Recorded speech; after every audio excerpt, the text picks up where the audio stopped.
If you haven't heard about Anchor, it's the easiest way to make a podcast. Let me explain. It's free. There's creation tools that allow you to record and edit your podcast right from your phone or computer. Anchor will distribute your podcast for you so it can be heard on Spotify, Apple Podcasts, and many more. You can make money from your podcast with no minimum listenership. It's everything you need to make a podcast in one place. Download the free Anchor app or go to anchor.fm to get started. Smile, baby.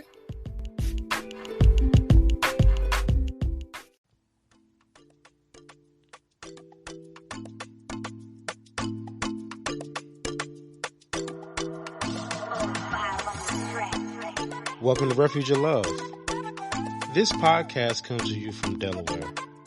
I'm Tracy, and I just want to provide to you a comfortable space, a place to run into God's love and find destiny and purpose.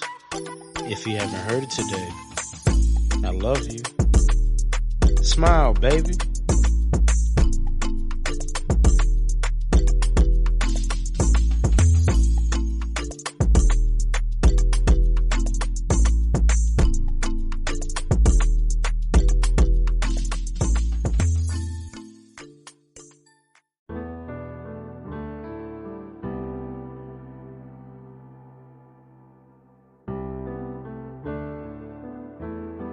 Hey, guess what?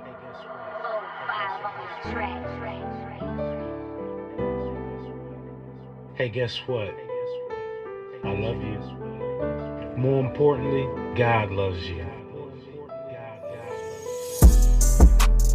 How often does God hear us asking for signs? Show me the real. Deliver me? Asking. What about me? Asking. Can you do it for me? Asking. I see what you help everybody else. I hear what you do for everybody else. Asking. But how often do we really see or hear The answers he gives.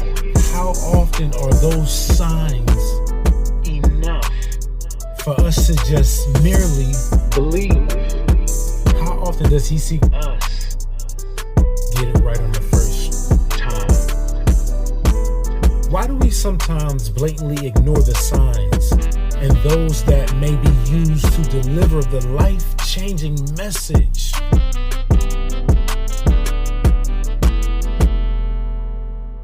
He loves us enough to. Warn us He gives us insight to the blessings.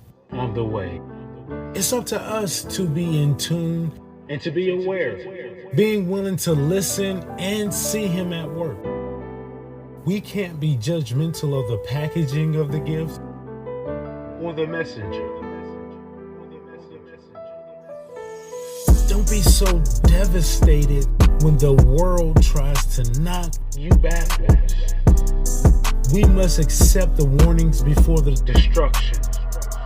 The story of Noah is an example of not listening and not being accepted. Genesis chapter 6, verses 5 through 8. The Lord saw how great the wickedness of the human race had become on the earth, and that every inclination of the thoughts of the human heart was only evil all the time. The Lord regretted that he had made human beings on the earth, and his heart was deeply troubled.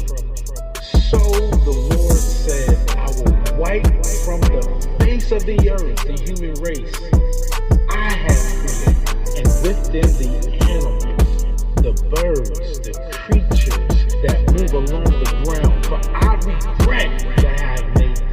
But Noah found favor in the eyes of the Lord. So at some point, there was nothing but wickedness in man.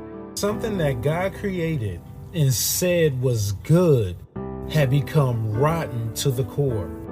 God's heart was troubled to the point he wanted to erase the very existence of what he created. You ever had a project so frustrating you wanted to give up on it?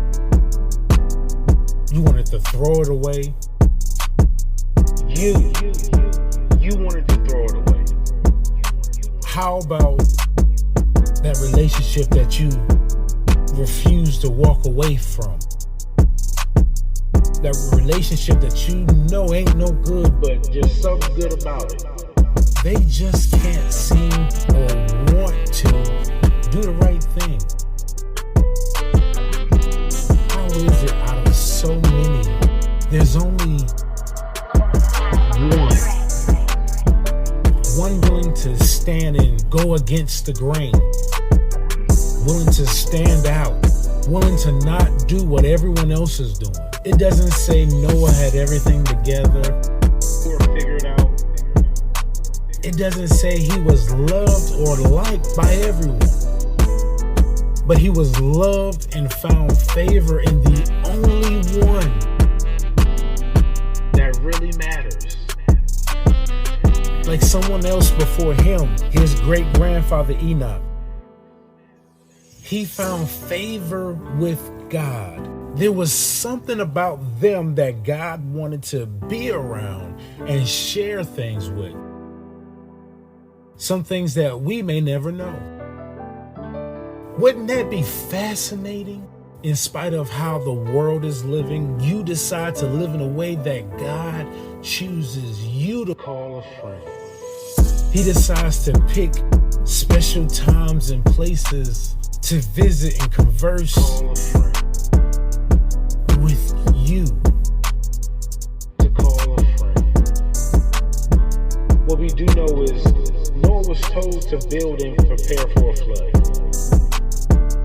Warn others and give them a chance to prepare and get on the ship.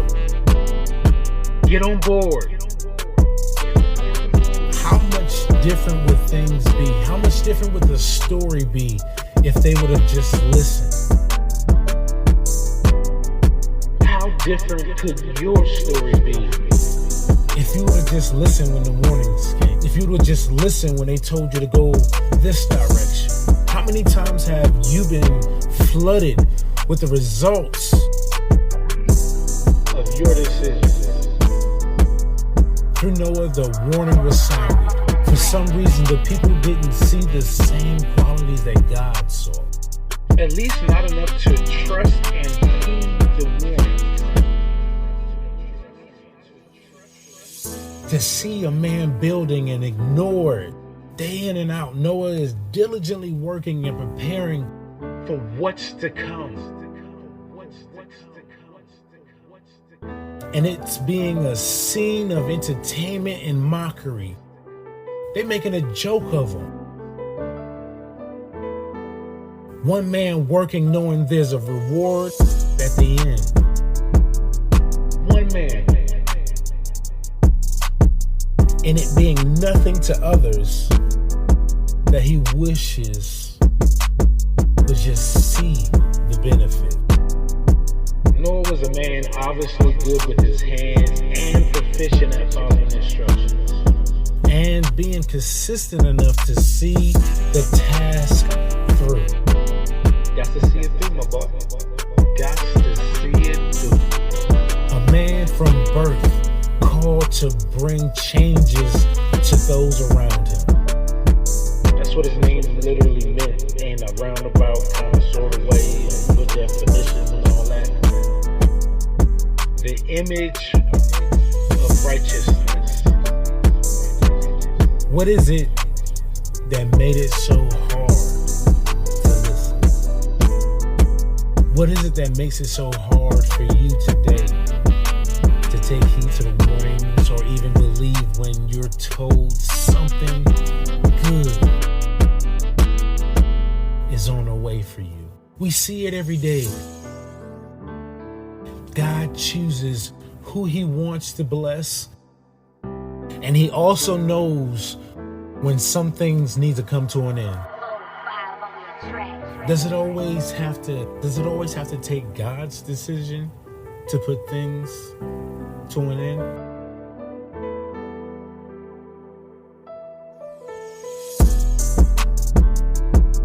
Genesis chapter 6, verses 11 through 13.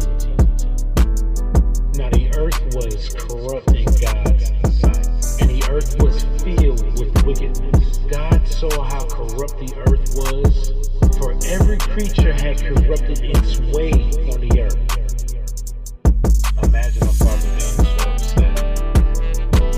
Then God said to Noah, I have decided to put an end to every creature, for the earth is filled with wickedness because of them. So angry. Therefore I'm going to destroy them along with the imagine a father's grief.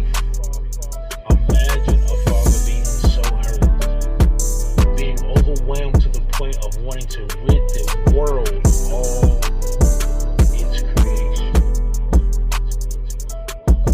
All except one. God always provides a way of escape. Does it have to take God's extreme before we take heed? We see every day the times and people get more and more to put his foot down before we turn. We have the capabilities to turn some things around before God we're heading down the steps same in. road Noah's people were heading. Do we really have to be flooded with God's wrath? We see hurt, hate, and division every day. The wars, confusion, and wickedness. There's war, confusion, and turn now before it's wickedness.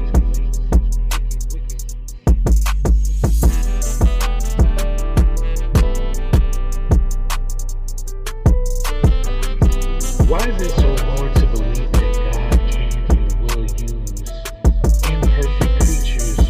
Why is it so hard to believe that God can and will use an Before the imperfect streets are flooded anymore with bloodshed and corruption, can we get on board?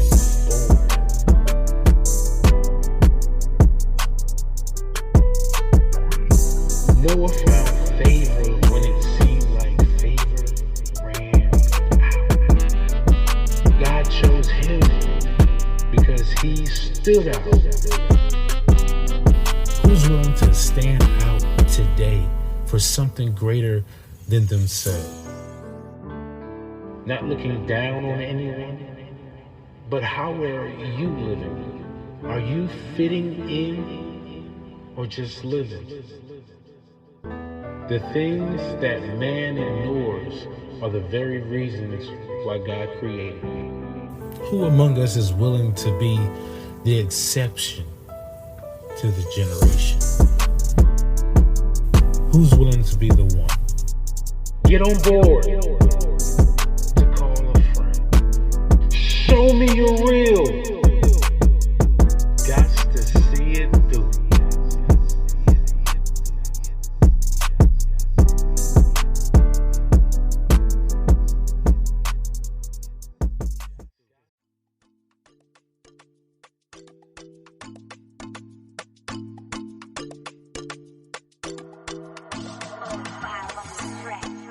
Refuge is here for you. Shoot us an email at refugeof302@gmail.com.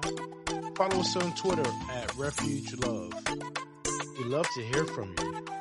You can find us on Pandora, iHeartRadio, Spotify, Apple Podcasts, Anchor, Google Podcasts, YouTube, or whatever your favorite platform is. Beats are produced by 45 Beats. You can find them on Instagram at FOFIVE Beats. Smile, baby.